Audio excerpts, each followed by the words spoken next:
Hello বন্ধুরা, আবার একটা মাছের রেসিপি নিয়ে চলে এলাম। যদিও এই মাছের নাম আমি জানি না, মানে আমার জানা নেই। সামুদ্রিক একটি মাছ এটা।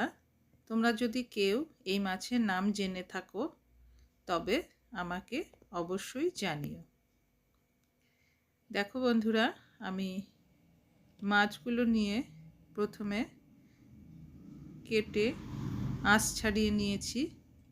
তারপর ঠান্ডা জল দিয়ে বেশ কয়েকবার ভালো করে প্রথমে ধুয়ে নিচ্ছি। যেহেতু সামুদ্রিক মাছ, তাই আমি হালকা গরম জল করে 3-4 বার ধুয়ে নেব। খুব ভালো করে কচলে কচলে আমি এই মাছ ধুয়ে নেব। সামুদ্রিক মাছে কিন্তু একটা অন্য ধরনের গন্ধ থাকে। গরম জল দিয়ে মাছ ভালো করে ধুয়ে নিলে সেই গন্ধটা কিন্তু আর সেভাবে পাওয়া যায় না। যদিও প্রত্যেকটা মাছের আলাদা আলাদা ফ্লেভার থাকেই, তবুও সামুদ্রিক মাছের একটা আঁশটে গন্ধ থাকে। তাই দেখুন বন্ধুরা, আমি গরম জল করে আমি 3-4 বার খুব ভালো করে কচলে কচলে ধুয়ে নিচ্ছি। ঠান্ডা জল দিয়ে ধোয়ার সময় কিন্তু জলটা সেভাবে নোংরা হয়নি। দেখুন বন্ধুরা, গরম জল দিয়ে ধোয়ার পর জল কেমন নোংরা হয়ে গেছে। খুব ভালোভাবে আমি মাছ ধুয়ে নিয়েছি। এবার পরিমাণ মতো নুন এবং হলুদ দিয়ে মাছ আমি আধ ঘন্টার জন্য ম্যারিনেট করে রেখে দেব। খুব ভালো করে প্রত্যেকটা মাছের মধ্যে নুন হলুদ ভালো করে মেখে আধ ঘন্টার জন্য রেখে দেব। বন্ধুরা, এই মাছ আমি কিন্তু প্রথমবার খেলাম। বেশ ভালো খেতে, টেস্টি। এই মাছ রান্না করার জন্য আমি 3 টেবিল স্পুন সর্ষে এবং 3 টেবিল স্পুন পোস্ত নিয়ে নিয়েছি। মিক্সিং জারে দিয়ে দিলাম। নিয়েছি 7-8 খানা কাঁচা লঙ্কা আর 7-8 কোয়া রসুন। যেহেতু সামুদ্রিক মাছ, সেই জন্য আমি কয়েক কোয়া রসুন দিয়ে রান্নাটা করব। প্রথমে আমি জল না দিয়ে শুকনো মিক্সিং জারে সর্ষে পোস্ত একটু ব্লেন্ড করে নিলাম। তারপর কাঁচা লঙ্কা এবং রসুন দিয়ে জল দিয়ে দেখুন বন্ধুরা, আমি পেস্ট তৈরি করে নিয়েছি। আধ ঘন্টা পর আমি রান্নাটা করছি। কড়াইতে পরিমাণ মতো সর্ষের তেল দিয়ে দিয়েছি। এবার 4 খানা মাছ আমি প্রথম ব্যাচে দিয়ে দিলাম। দুবার উল্টে পাল্টে দুটো পাশই খুব ভালো করে ভেজে তুলে নেব। পুরনো বন্ধুদের জানাই অসংখ্য ধন্যবাদ। আর নতুন বন্ধুরা আমার ভিডিও ভালো লাগলে আমার চ্যানেলটি সাবস্ক্রাইব করে নেবে। বন্ধুরা, এই মাছ কিন্তু খেতে বেশ টেস্টি হয়েছিল। আমি খাওয়ার পরই তোমাদের সাথে শেয়ার করছি। তোমরা অবশ্যই কিন্তু আমাকে জানাবে এই মাছের নাম।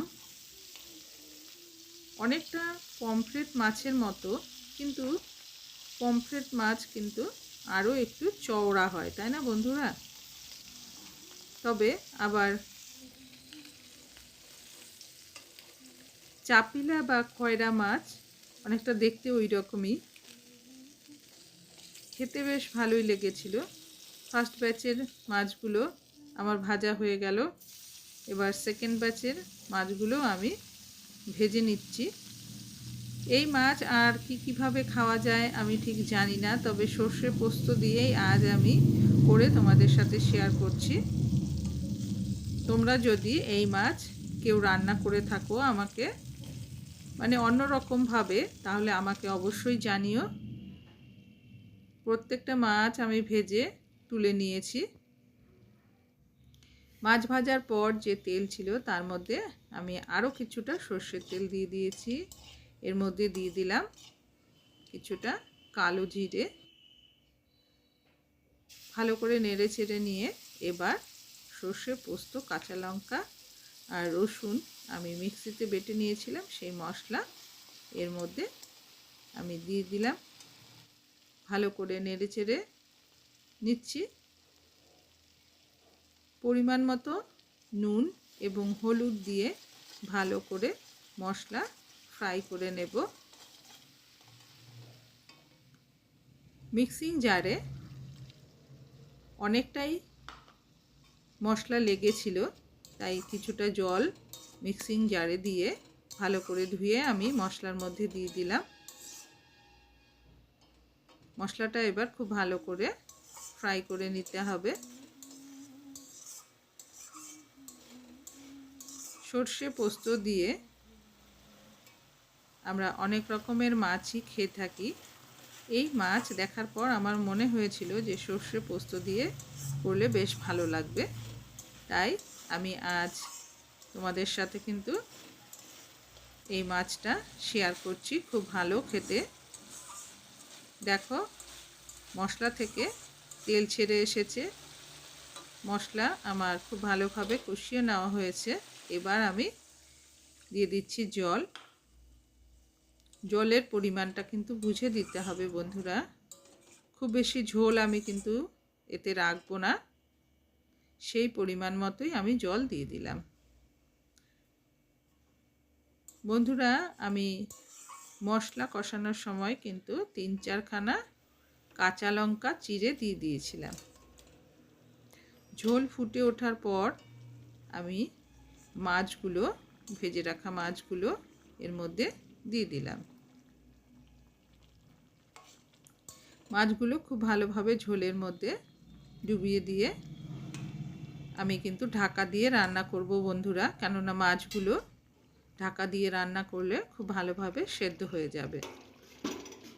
ঢাকা দিয়ে মোটামুটি 3 মিনিট মতো রান্না করে নিয়েছি। 3 মিনিট পর ঢাকাটা খুলে নিয়েছি বন্ধুরা। রান্নাটা আমার প্রায় শেষ পর্যায়ে চলে এসেছে। দেখুন বন্ধুরা, আমি এবার গ্যাসের ফ্লেম বন্ধ করে দেব এবং অন্য একটি পাত্রে তুলে নিয়ে আমি আপনাদের সাথে দেখাচ্ছি। আর যেহেতু সর্ষে পোস্ত রেসিপি, তাতে একটু কাঁচা সর্ষের তেল না দিলে রান্নাটা কিন্তু অসম্পূর্ণ থেকে যায়, তাই মোটামুটি 1 থেকে 1.5 টেবিল স্পুন সর্ষের তেল আমি দিয়ে দিলাম। এবার রান্নাটা আমার কমপ্লিট হয়ে গেল। বন্ধুরা এই রেসিপিটি যদি তোমাদের ভালো লাগে তাহলে তোমরা অবশ্যই বাড়িতে এভাবে ট্রাই করে দেখো আর আমাকে কমেন্ট করে জানিও তোমাদের কেমন লেগেছে।